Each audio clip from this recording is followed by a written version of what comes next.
Tim Bergin, just a quick catch up on what's happened in the last 7 days since the great performance against Halifax, and what are your memories from the Halifax game? It was a really good game. I thought we played really well, and we stuck to the game plan that we were asked for probably about 65 minutes, and it was a really good performance. I think it was something that was really gratifying for the team and for all the coaching staff after the loss last year in the semi-final. So it was a great performance, and it's been good since then as well. We've had a couple of days off. We had a team meal after training last week, which was good as well. Good bit of a bonding exercise, and training's been going well since we got back. Yeah. So looking forward to the game at Dewsbury on Sunday. What's the tips? What we're looking for, and how we're going to beat Dewsbury, who had a great win against Batley last week?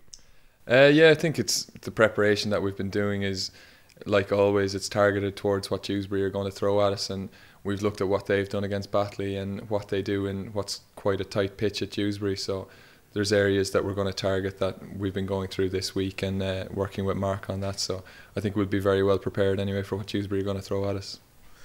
3 games on the bounce. Confidence must be really, really high there.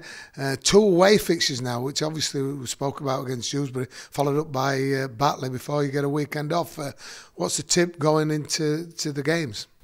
I think focus, really, coming back from having a couple of days off and having 3 wins in a row. It's maintaining that focus and bringing it into the next 2 games to keep that sort of team spirit and the confidence that we have been playing with into the next 2 games. I think the last 3 games that we've won have shown that we do have a really good side this year put together, and we've been playing with a great deal of confidence, and a big win against Halifax has shown that. So I think focus is the main element for the next 2 games.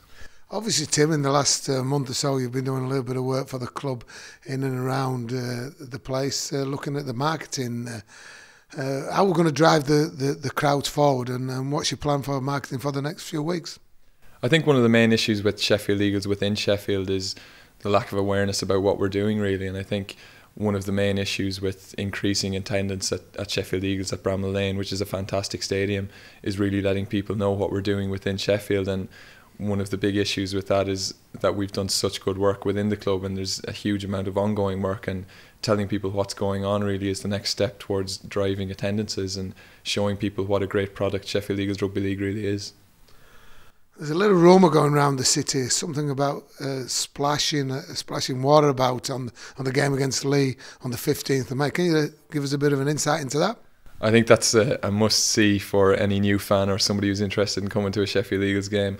It's a huge publicity event for us, and we've got a competition to watch the game from a pitchside hot tub at Bramall Lane live on Sky Sports. So on the 15th of May, so it's going to be really a huge event for us, and I think anybody who's thinking about coming to a game should really get down to that one and enter the competition, and you never know, you might get lucky.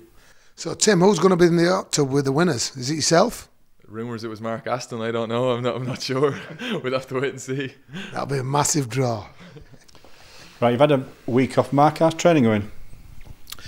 Yeah, we had a great performance against Halifax, obviously, and we trained a couple of days last week, Tuesday, Wednesday, and I give the boys the weekend off. So, you know, from Wednesday they was off nearly a week, and they've enjoyed themselves and had a bit of an unwind and probably a bit of downtime, a bit of family time, which is important as them being a professional rugby league player, and kind of a bit of quality time with the family. So yeah, they came back last night and highly delighted that you know, they got a smile on their face. They were refreshed. They're really looking forward, and we had a real good quality and intense training session last night. Back that up with another good training run through tonight and Friday, and then we'll go into the game with plenty of confidence on Sunday against Dewsbury. 3 on the bounce. Has this break come at the wrong time? Sometimes people think that, don't they? At the end of the day, it is what it is, and there's no excuses there. There's never a good time when you're on a bit of a roll for a break, but you know, the quality of time that they can have with their families and you know, keeping them happy and putting a smile on their face is important as well. So yeah, you know, we're not going to make any excuses. It's happened. We're past that now. We're into the next week's preparation.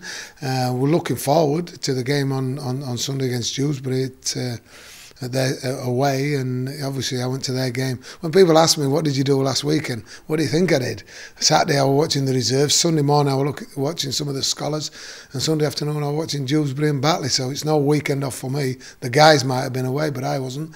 And just looking at Dewsbury, you know, they had a real good win and knocked out the Northern Rail holders on Sunday and beat Batley, so they're going high, they're playing well. They've got Don Brambini, who was with us a couple of years ago, has got one of the best kicking games in the competition. So, you know, they're flying high, but, you know, it's about Sheffield Hills, it's about the next game, it's about rolling into 4 wins on the trot, then 5, and having another break, and then playing St Helens. So we'll just take this game as it comes. You know, hopefully Jack Howison will be back in consideration, and you know, we're probably clear of injuries. The only one that's a bit of a concern again is Johnny Woodcock twisted his knee for the reserves on Sunday, so on Saturday. So he needs to have another look at. But everybody else is fighting fit, which is good at this time of the season. Just mentioned the reserves, how are they going? They had a good performance last week. They played Widnes, and at the beginning of the season they got a bit of a touch up by Widnes, but they played and played really well on Sunday. Still got beat on Saturday, 30-20 or 30-16 or something like that. But you know, they had people like James Ford, who used to play for us and played in Super League, playing for him in the reserves, and they were a useful team. But our boys stood up. Johnny Woodcock were going well, Jamie Cott were going well, Sam Scott was going well. So yeah, pleased with that. You know, the academy on the other hand got a bit of a lesson in how to play the game rugby league against Leeds, but that's all about their learning and going forward, I suppose.